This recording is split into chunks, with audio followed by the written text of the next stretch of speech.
Sydney's amazing beaches, cross the legendary outback, and get to the bottom and the top of Uluru.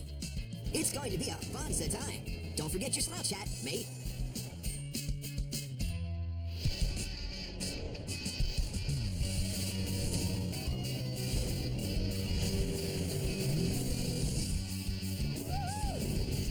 This is the coolest places on Earth. Australia. It's the world's biggest island and tiniest continent. It's also the world's 6th largest country, with over 3 million square miles of dazzling deserts, fabulous beaches, stunning wetlands, and rainforests filled with the most unusual wildlife that you'll find anywhere on Earth. Winter runs June through August, while summer is December through February. Hey, anyone up for a Christmas Barbie at the beach? Here's a little bit of Aussie history. In 1770, British Captain James Cook claimed what would later be called New South Wales and created an outpost, a penal colony for Great Britain. So yeah, for the most part, this is one big jail. In 1788, the Botany Bay pulled into Sydney's harbor and delivered about 1,500 convicts. Talk about survival of the fittest. Good luck, guys. By the 1850s, lots of free settlers followed. Why? Because gold was discovered in Victoria. On January 1st, 1901, Australia became a nation. We start our amazing Australian adventure in New South Wales, the premier state. It's home to about 800 national parks, the National Rugby League, and Australia's largest and most populated city, Sydney. Historic, beautiful, cosmopolitan Sydney, the capital of New South Wales, is perhaps the #1 tourist attraction in all Australia.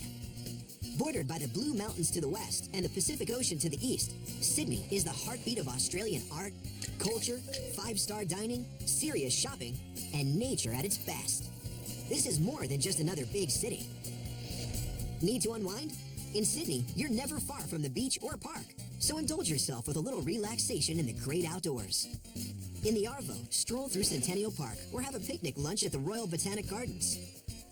If sand and surf are more your speed, catch some waves at beautiful, world-famous Bondi Beach. Ah, this is pure Sydney. Sun worshippers, there's year-round surfing here. And there are even secret beaches. Shh, don't tell anyone. There are tiny, sparkling, secluded beach oases favored by the locals, just a little off the beaten path that offer all the beach you want without the crowds. Or take it a notch higher. Nobody does extreme sports better than the Aussies. Skydiving and parasailing are just a few of the activities you can leap into while you're here. Scuba diving and kayaking are also high on the list.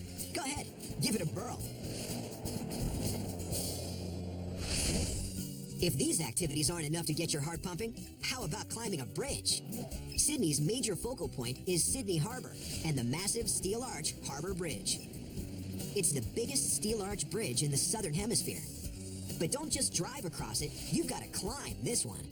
It's a guided 440-foot ascent from the bridge's underbelly over the massive arch to the summit. How's this for an unparalleled view of Sydney? Over 3 million people, visitors and Aussies alike, young and old, have scaled the Harbour Bridge to stand triumphantly at the top. From the bridge, you can see the Sydney Opera House. Completed in 1973, this innovative world-class performing arts center is what really puts Sydney on the map.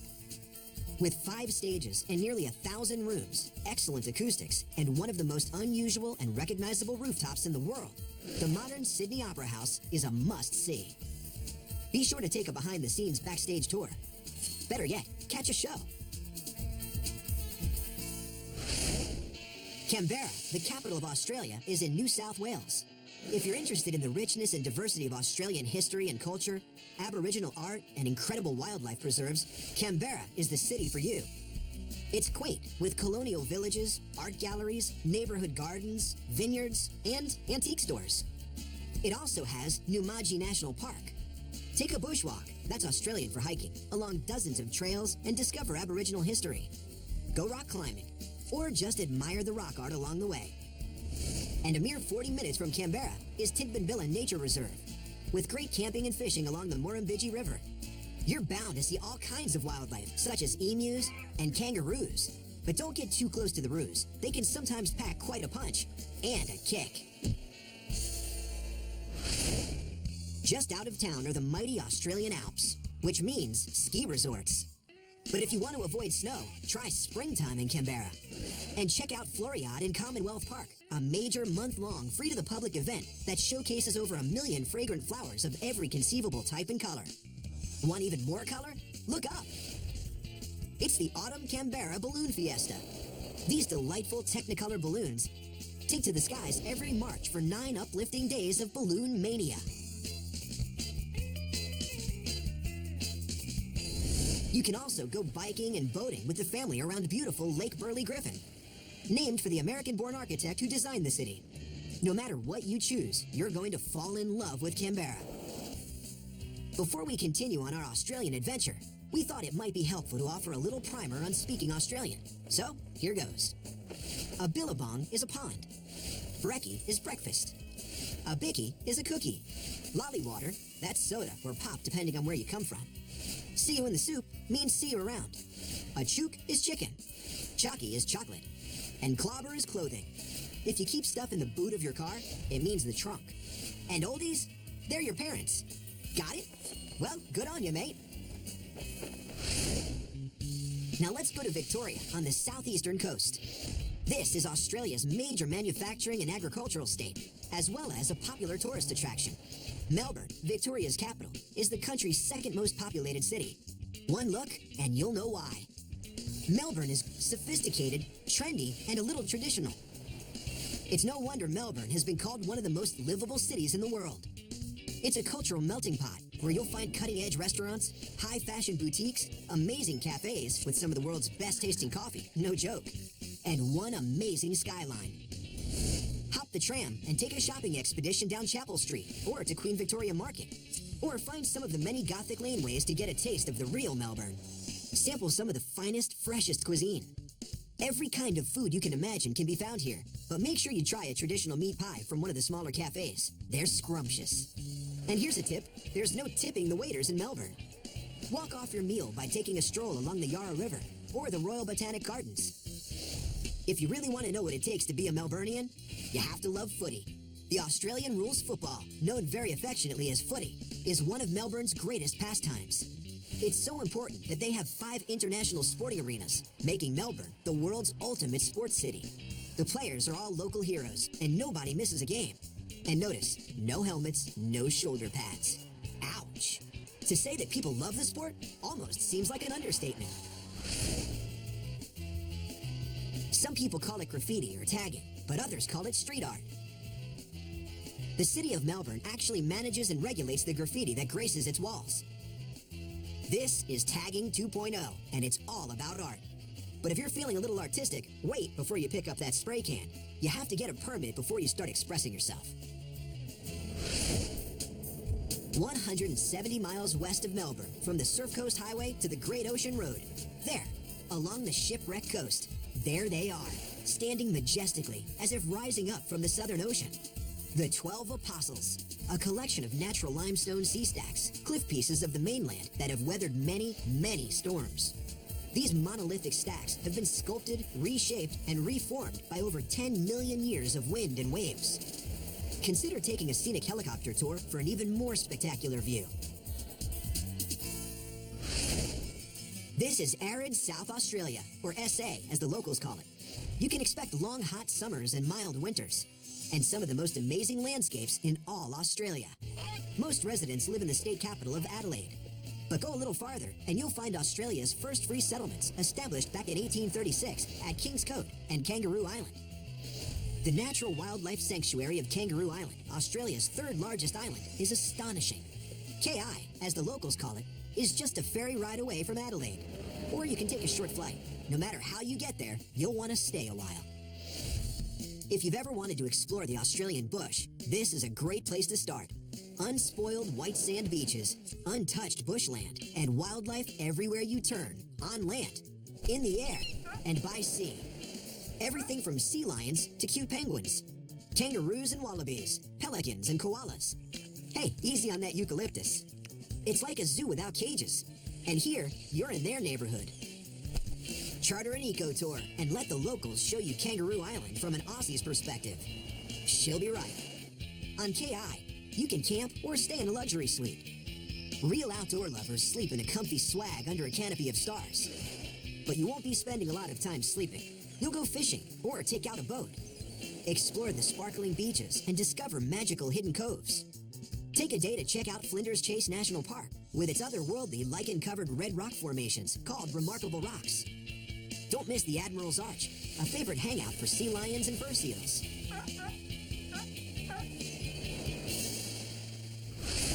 If you've ever seen or worn an opal, it probably came from Coober Pedy, a desert town in South Australia about 500 miles north of Adelaide. Coober Pedy is a mining town. It's actually considered the opal capital of the world. But because of the heat, everybody in Coober Pedy lives underground in caves. They even have underground churches and jewelry stores. In fact, Coober Pedy's name comes from the Aboriginal term Cooper Pedy, which literally means white men living in holes.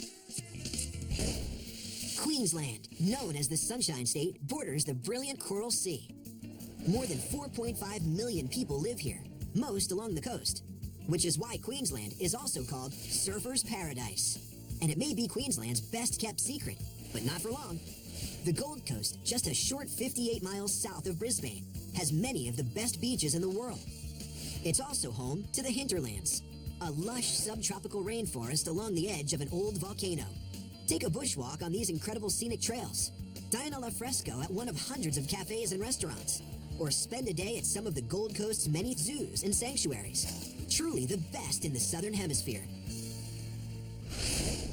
It's called K'gari by the Aboriginal people, meaning paradise. They're not kidding. Beautiful Fraser Island is the world's largest sand island. Over 75 miles of white, uninterrupted beaches, ancient rainforest, giant coastal dunes, and brilliant wildflowers. And freshwater lakes. The sand under your feet could be over 750,000 years old. Remnants of volcanic bedrock. The multicolored cathedral is a product of natural erosion. You'll also find swamp wallabies and dingoes. And a profusion of birds and reptiles. Keep an eye out for crocs. And watch the waves. You're bound to see plenty of humpback whales, sharks, and dolphins at play.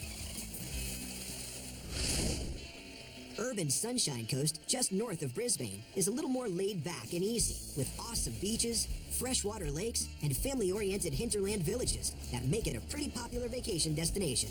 Stretching over 30 miles from one end to the other, Sunshine Coast is blessed with awesome weather and spectacular waves, so don't forget your board. This is one of the wonders of the natural world, Australia's Great Barrier Reef. Here in the Coral Sea, off the coast of Queensland, is the world's largest coral reef system, a massive ecosystem that supports more birds, mammals, and marine life than anything else like it in the world. You'll fall in love with the sugar white sand beaches and crystal waters, but nothing can adequately prepare you for what you'll find underwater. There's nothing else like it in the world.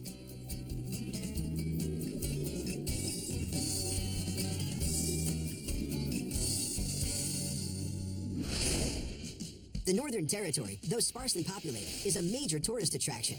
This is pure outback. Archaeologists can trace human history here back 40,000 years, when Australia's indigenous people first settled these lands. Darwin, the capital city near the Timor Sea, is small, somewhat isolated, yet quite cosmopolitan. But once you leave the city limits, you're in the outback.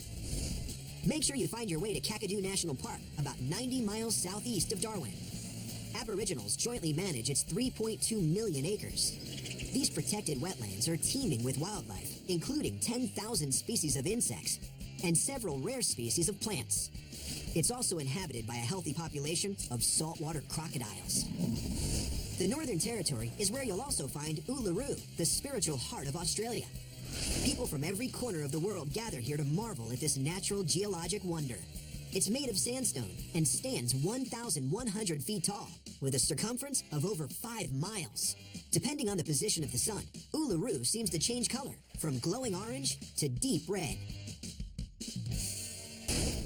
Our final stop on this Australian adventure is Western Australia and its capital city, Perth. This small, isolated mining town also once served as a prison colony, until the discovery of gold. Today, Perth is Australia's fastest growing city. Still, it maintains a certain laid-back, peaceful quality most big cities tend to lose. Here, it's all about quiet coastal living. Its beaches are uncrowded. So if relaxing is your #1 priority, hit the beach. Plus, Perth's unspoiled national parks are under an hour's drive away. Check out Pinnaroo Valley Memorial Park if you want to see free-roaming kangaroos. Or just chill. Ah, Perth, the perfect way to end the perfect holiday. That's Australian for vacation. Hooroo!